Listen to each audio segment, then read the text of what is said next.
Hey everyone, welcome to SeatSavvy.com. This is an online, friendly, fun, smart classroom seat planner, and we're going to do a tutorial to show you how to use it. So the first thing you'll want to do for your classroom is give it a name. So you'll start here with kind of the bird's eye view of your classrooms. This is the first, the menu item for classrooms. And you'll give it a name.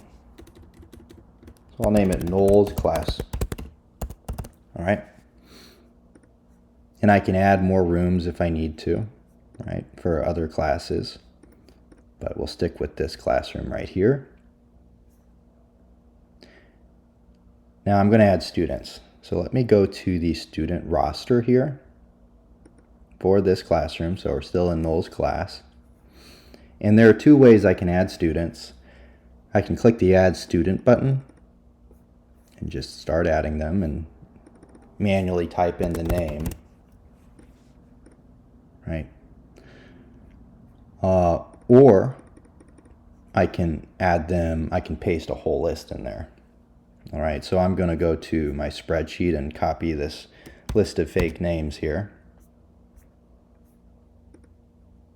All right, and just paste them in this box. So that's Control V or Command V, or right click and just paste. And there they are. If I made a mistake, I can click the undo button, get rid of them, redo, and they're back. All right, I can adjust. I can change their name here manually. I can delete them, undo. All right, I can drag them around. Okay. I can do all that. Now, let's go on to the layout and give my classroom a little more structure. All right, so here's the layout button on the menu. And you'll see I have some preset options here. And I can also change the size of the classroom, right? So if I look over here, I can make the classroom wider by clicking the plus sign, or deleting some columns,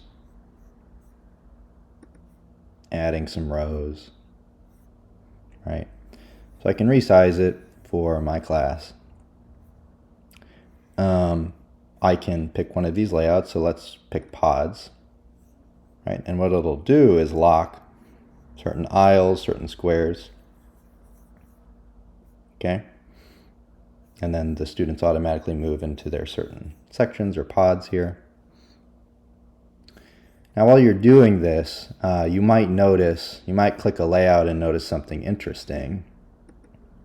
So I pick pairs and suddenly got a bunch of red everywhere. So geometry is a little interesting, but sometimes the layout, there are more students than there are squares.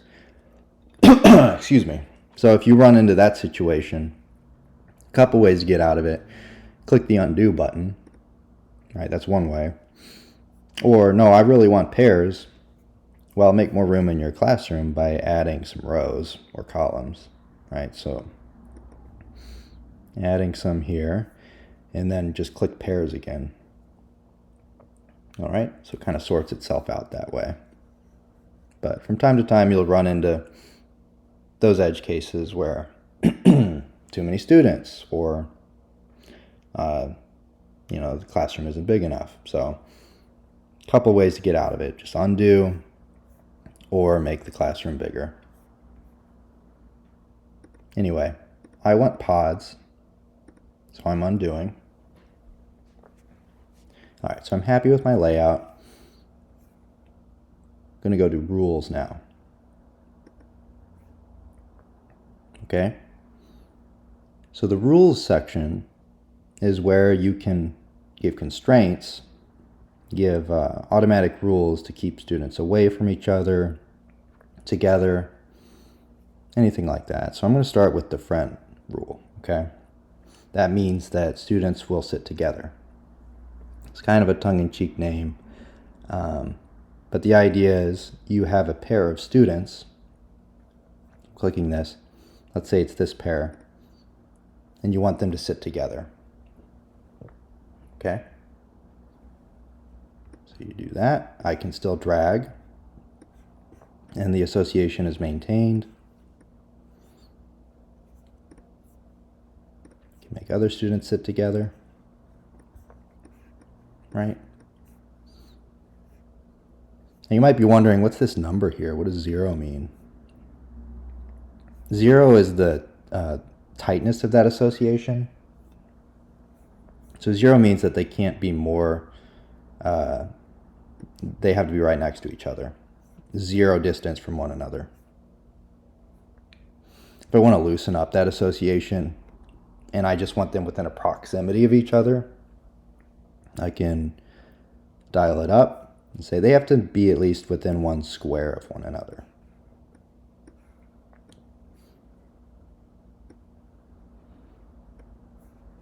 Dial it up again, they need to be within 2 squares of one another. Okay. And 3, and so on. But I want to keep them next to each other, so I'll do 0. Right. So similarly with foes, I can say I want these students to sit apart. Maybe they're a distraction to one another. All right, so no matter where I drag, that rule is solved for. Okay, I can also crank that up and say, no, they need to be further apart. They need to be at least 4 apart. Okay. Dial it down, I can pick more.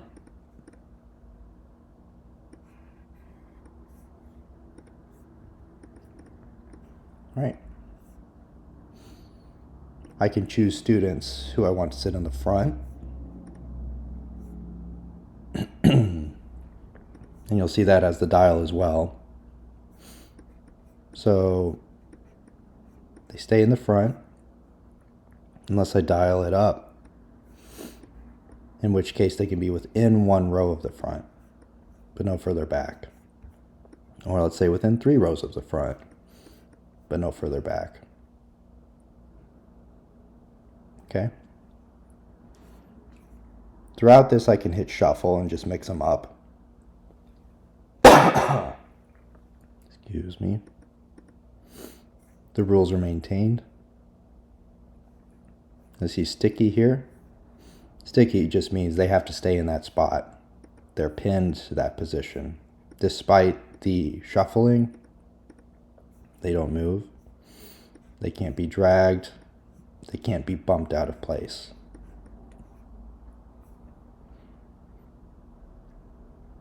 A downline keeps one student further back than the other. The idea is this student is easily distracted by seeing this student. So by keeping this student further back, it keeps them out of view, out of field of view for that student. Okay.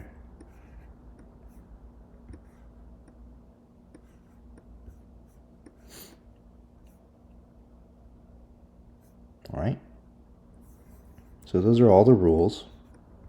All throughout, I can undo, redo, delete rules, add rules, right? When I'm done, I might want to share my classroom with another teacher. So I hit share. And you'll see I have a large link. The reason the link is so large is because your data isn't stored on any server related to SeatSavvy. Okay, so the data stays on your local machine, and so if you share it, you have to share the link with all the data embedded. So that's just for privacy reasons, to keep the students safe. So anywhere this link goes, your data goes, right? So if you're bookmarking it and your bookmarks are synced, then that's, that's that. But keep this safe, okay? If you share this with another teacher, let's say you put it in here, right? It'll show up on their screen as well, okay? but it's a copy of it, right? So their changes won't affect what you see on your browser, because yours is your local copy.